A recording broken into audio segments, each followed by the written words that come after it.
نیک عمل کر رہے ہیں، اس عمل کے اندر آپ کے جذبات میں یہ بات ہے کہ ان سارے لوگوں کو پتہ چلے کہ یہ آدمی اتنا اچھا ہے، یہ حاجی صاحب بڑا خرچ کرنے والا ہے، یہ حاجی صاحب بڑا نمازی ہے، یہ بڑا پرہیزگار ہے، لوگوں کے اندر اس بات کا پتہ چلے۔ یہ بھی شرک ہے، یہ بھی کیا ہے؟ شرک ہے۔ اس میں اس آدمی کی آرزو یہ ہے کہ لوگوں میں بڑا بن جاؤں، لوگوں میں میرا نام ہو جائے۔ تو حدیث پاک میں آتا ہے کہ پہلی کچہری میں جب یہ لوگ پیش کیے جائیں گے، ان کو پیش کرتے ہی فارغ کر دیا جائے گا کہ یہ وہ لوگ ہیں جنہوں نے میرے ساتھ اوروں کو شریک کیا۔ یہ بات میں کہانی بیان نہیں کر رہا، یہ حدیث پاک بیان کر رہا ہوں مختصر وقت میں۔ اب دوسری لوگ لائے جائیں گے۔ دوسرے لوگ کون سے ہوں گے؟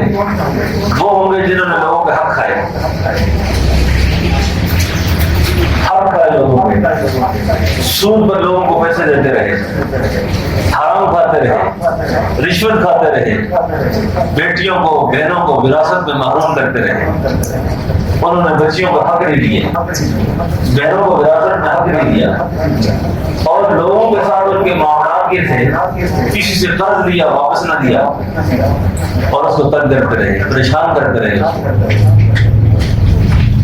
اب کسی کی زمین دبائی ہے، کسی کی دکان دبائی ہے، کسی کا مکان دبایا ہے، کسی کی کوئی اور چیز دبا کے رکھی ہوئی ہے، یہ لوگ جب لائے جائیں گے اللہ فرمائیں گے یہ معاملہ میرا نہیں ہے، جس کے ساتھ اس کا معاملہ ہے وہ معاف کر دے تو میری طرف سے بری ہے۔ بات سمجھ گئے نا میری؟ اور تیسری کیٹیگری کے اندر جو لوگ لائے جائیں گے وہ لوگ ہوں گے جو بے نماز ہوں گے، نماز نہیں پڑھتے تھے، روزہ نہیں رکھتے تھے، زکوٰۃ نہیں دیتے، حج نہیں کرتے، اللہ کے باغی اور نافرمان تھے۔ اب اللہ فرمائیں گے میں چاہوں تو ان کو بخش دوں، چاہوں تو سزا دوں۔ لیکن پہلے تو دو لوگ ہیں، ان دونوں کا معاملہ بہت ہی زیادہ خطرناک ہے، شرک کا معاملہ اور حقوق کا معاملہ، حق کا معاملہ۔ اس لیے ہم میں سے بہت سے لوگ ہم دیندار بھی ہوتے ہیں، حج بھی کرتے ہیں، نمازی بھی ہوتے ہیں، تبلیغ بھی کرتے ہیں، اچھے اچھے کام بھی کرتے ہیں، لیکن ہم اس بات کو بھول جاتے ہیں کہ فرض کی تلافی نفل سے نہیں ہو سکتی۔ آپ کو میری بات سمجھ آ رہی ہے نا؟ فرض کی تلافی نفل سے نہیں ہو سکتی، حرام کی تلافی مستحب سے نہیں ہو سکتی۔ حرام حرام ہے، فرض فرض ہے۔ بات سمجھ رہے ہیں میری؟ تو اللہ کے محبوب علیہ السلام نے ارشاد فرمایا کہ اس کی چہری کے اندر 3 قسم کے لوگ لائے جائیں گے۔ کتنے قسم کے لوگ لائے جائیں گے؟ 3 قسم کے۔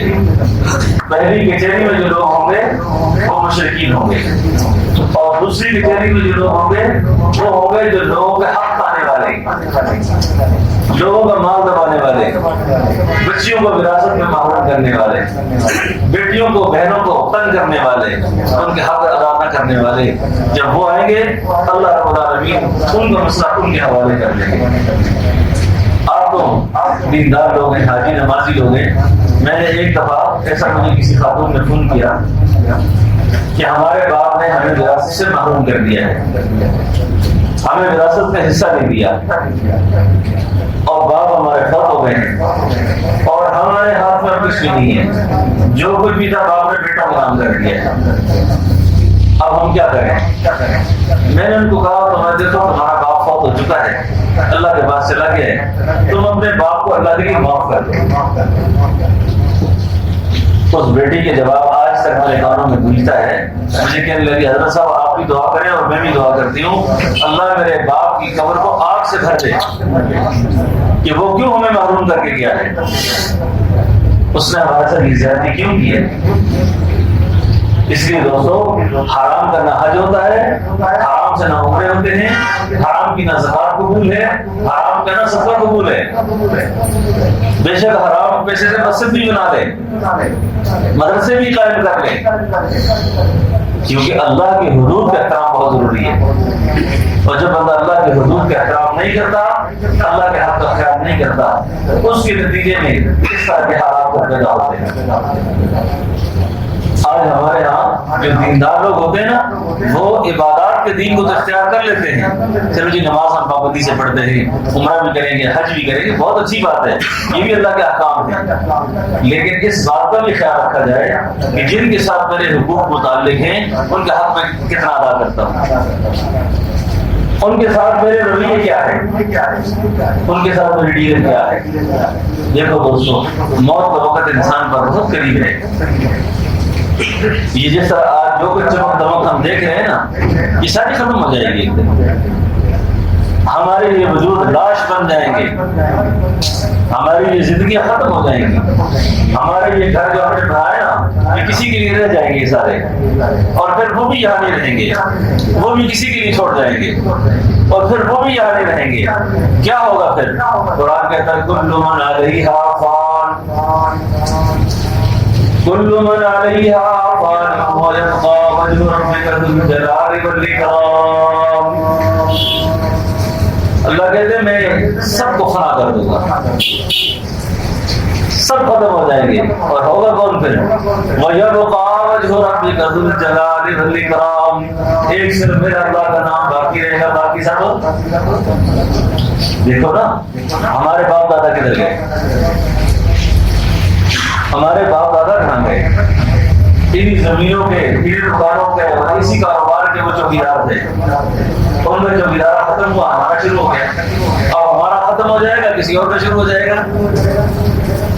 اس لیے اللہ کی حدود کو کبھی نہیں توڑنا، اللہ کے حق کو کبھی ختم نہیں کرنا، جو اللہ کے حدود متعین کرتی ہیں ان حدود کا احترام کرنا ہے، اور جو لوگ اللہ کے حدوں کا احترام کرتے ہیں اللہ ان پر زمین کے اور آسمان کے ثمرات اور خزانے کھولتے ہیں، ان کی زندگیوں کو بابرکت بنا دیتے ہیں، ورنہ ان کی زندگیوں میں ان کی اولادیں جوئے کھیلتی ہیں، شرابیں پیتی ہیں، اور جن بیٹیوں کو اور بہنوں کو جن لوگوں کو محروم کرتا ہے نا آدمی، وہی اولاد زندگی میں اپنے باپ کو مکے مارتی ہے، تھپڑ مارتی ہے، گھر سے نکالتی ہے، گالیاں دیتی ہے، پیسہ بھی باپ کا، سب کچھ باپ کا، لیکن منافع میں گالیاں، منافع میں سزا ملتی ہے اس کو۔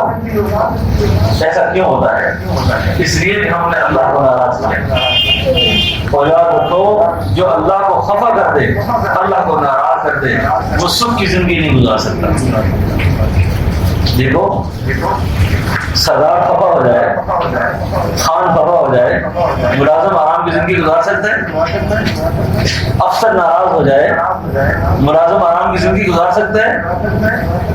یہ کیسے ہو سکتا ہے کہ بندے سے اللہ خفا ہو، مالک خفا ہو اور یہ آرام کی زندگی گزارے؟ ہو سکتا ہے سر؟ کبھی بھی نہیں ہو سکتا۔ اس لیے دوستو اللہ کو راضی کرنا ہے، اس فانی زندگی میں اللہ کو راضی کرنا ہے، اور اس طرح دنیا سے جانا ہے کہ تاکہ ہم جب دنیا سے جا رہے ہو ہمارے ساتھ حرام کی نحوست نہ ہو، ہمارے ساتھ دنیا کی نحوست نہ ہو۔ ہم نے تو قبر میں جا کے اپنا حساب دینا ہے، اولاد کا حساب نہیں دینا۔ یہ تو ان کے لیے چھوڑ کے آئے ہو، تو یہ بتاؤ تم نے میری تمہاری زندگی کتنی گزاری ہے، میرے احکام کی کتنی تابعداری کی۔ تو اس واسطے یہ کھلی آنکھوں کے ساتھ جن جن کے ساتھ معاملات ہیں ان سے اللہ کی رضا کے لیے معافی مانگیں، ان سے معافی مانگیں اور ان کی حقوق ادا کرنے کی کوشش کریں، ان کے حق ادا کرنے کی کوشش کریں، اور اپنی نصیحت میں وصیت میں کسی سے قرض لیا ہے اور واپس دینے کی حیثیت نہیں، ابھی واپس نہیں کر سکتے آپ، تو کیا کریں آپ اس کے واپس کرنے کی نیت کر لیں، اور اس کے لیے تھوڑا تھوڑا اس کو واپس کرنا شروع کر دیں، اور اس آدمی سے جا کر کے کہیں کہ مجھے معاف کرنا، جب تک میں زندگی میں تیرے پیسے واپس کروں گا، بہن کو گو میں تیری وراثت دوں گا، یہ لے لے، تھوڑا تھوڑا کر کے اور بھی دوں گا۔ بات سمجھ گئی میری؟ جن کے ساتھ حق ہیں، اور اپنی زندگی کے بیمے نہ کرو، زندگی کی بارشیاں نہ کرو، بات سمجھ لیں میری، اور بینکوں میں پیسے سود پر نہ رکھو، حرام پر نہ رکھو، اور حرام کا کاروبار نہ کرو، حرام کی تجارت نہ کرو، اس میں برکت نہیں ہے، اس میں برکت نہیں ہے۔ سود بظاہر زیادہ نظر آتا ہے لیکن انجام کے اعتبار سے اس کا انجام بہت غلط ہے۔ دیکھو جو گناہ انسان کی زندگی سے رزق کو تنگ کرتے ہیں نا، جو گناہ انسان کی زندگی سے رزق کو کم کرتے ہیں، کبھی پریشانیاں لاتے ہیں، ان گناہوں میں سے ایک گناہ یہ ہے کہ جس انسان کی شرمگاہ پاک نہ ہو، جس آدمی کی شرمگاہ پاک نہ ہو، اس آدمی کے پاس جتنا پیسہ بھی ہوگا وہ زوال کا سبب بنے گا، اس گھر میں برکت نہیں لائے گا۔ اور اللہ کے محبوب علیہ السلام نے فرمایا کہ جو آدمی سود کرتا ہے، سود حرام کرتا ہے، بزنس سارا سود پہ چلاتا ہے، حرام پہ چلاتا ہے، وہ اس طرح ہے گویا وہ بیت اللہ کی چھت پہ چڑھ کر اپنی ماں سے 36 مرتبہ یا 70 مرتبہ منہ کالا کرتا ہے۔ اب آپ مجھے یہ بتاؤ، جس آدمی نے اپنی ماں سے اتنی گندی حرکت کی ہو اس کو مار بچ جائے گا؟ اس کی تجارت معمول رہے گی؟ کچھ بھی نہیں بچے گا اس کا۔ تو سچے دل سے ندامت کرنی چاہیے، توبہ کرنی چاہیے اور اللہ سے معافی مانگنی چاہیے۔ تو میں نے عرض کیا، رسول اللہ صلی اللہ علیہ وسلم نے فرمایا قیامت والے دن اللہ کی عدالت میں 3 جو کچہریاں ہوں گی، ان 3 کچہریوں کے اندر 3 طرح کے لوگ لائے جائیں گے۔ مشرکین کو لایا جائے گا، لوگوں کے حق کھانے والوں کو لایا جائے گا، اور اللہ کے حقوق ضائع کرنے والوں کو۔ اللہ کا حق کیا ضائع کرتے ہیں؟ نماز نہیں پڑھتا، جھوٹ بولتا ہے، حج نہیں کرتا، زکات نہیں دیتا، یہ گناہ ہے۔ اب ان پر اللہ فرمائیں گے میں جس کو چاہوں بخش دوں، جس کو چاہوں سزا دوں۔ لیکن جو درمیانے قسم کے لوگ ہیں، جن کو جس کے ساتھ معاملہ تھا اگر وہ معاف نہیں کرتا تو میں اللہ جس کو معاف نہیں کرتا۔ میری بات سمجھ رہے ہیں؟ انشاءاللہ اللہ تعالیٰ سے سچے دل سے توبہ کریں کھلی آنکھوں کے ساتھ۔ دیکھو کفر سے بڑا گناہ کوئی نہیں، کفر سے بڑا گناہ کوئی نہیں۔ جب تک انسان کا سانس باقی ہے، سانس، اس وقت تک اس کے پاس چانس باقی ہے، چانس۔ جب تک سانس باقی ہے، چانس، توبہ کرے، توبہ کرے۔ اور توبہ اتنا بڑا عمل ہے، اللہ کے حبیب صلی اللہ علیہ وسلم نے فرمایا التائب من الذنب کمن لا ذنب لہ، وہ شخص اس طرح ہے جس طرح اس نے گناہ کیے ہی نہیں۔ جب تک کھلی آنکھیں نا، جس کے ساتھ معاملات اس کو معاف کر دو، معافی مانگنے میں دیر نہ کرو، سچے دل سے توبہ کر لو۔ جب آپ توبہ کر لیں گے آپ اس طرح ہوں گے جس طرح آپ نے گناہ کیا ہی نہیں تھا۔ اسی لیے قرآن میں آتا ہے یا ایھا الذین آمنوا توبوا الی اللہ توبۃ نصوحا، اے ایمان والو توبہ کرو، پکی توبہ کرو، سچی توبہ کر لو، سچی توبہ۔ تو اللہ تعالیٰ ہم سب کو سچی توبہ کی توفیق نصیب فرمائے۔ ایک وظیفہ بتا دیتا ہوں، اس کو کثرت سے کیا کرو، اللہ تعالیٰ خواب کو ایمان پہ کریں گے۔ ہر نماز کے بعد اتنی آواز کے ساتھ یہ کلمہ پڑھا کرو۔ آواز سے مراد یہ ہے کہ اپنے کان سنیں، یہ نہیں کہ لوگوں کی نماز خراب کریں۔ لا الہ الا اللہ، میرے ساتھ پڑھیے، لا الہ الا اللہ، لا الہ الا اللہ، لا الہ الا اللہ۔ یہ 11 دفعہ پڑھ لیا کرو، تو 11ویں دفعہ پڑھا کرو محمد الرسول اللہ، محمد الرسول اللہ، تاکہ ایمان میں تازگی ہو جائے۔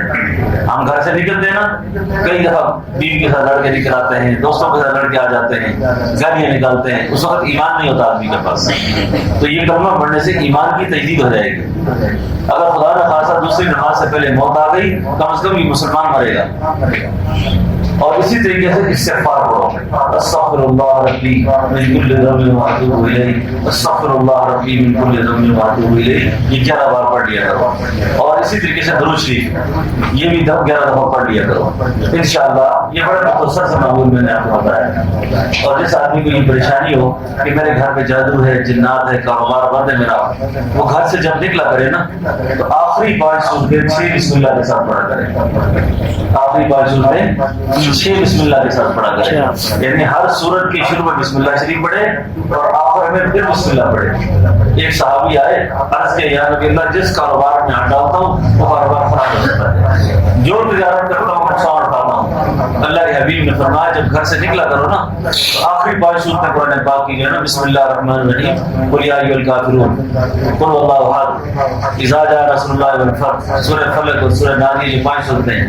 ہر سورت کی شروع میں بسم اللہ پڑھو اور آخر میں پھر بسم اللہ پڑھ لیا کرو۔ اس کو معمول میں رکھو اپنے۔ صحابی چند دن کے بعد آئے، فرمایا میرا محبوب آپ کو بتایا وہ وظیفہ شروع کیا، مٹی میں ہاتھ ڈالتا والا سونا کر دیتا ہے، مٹی میں ہاتھ ڈالتا والا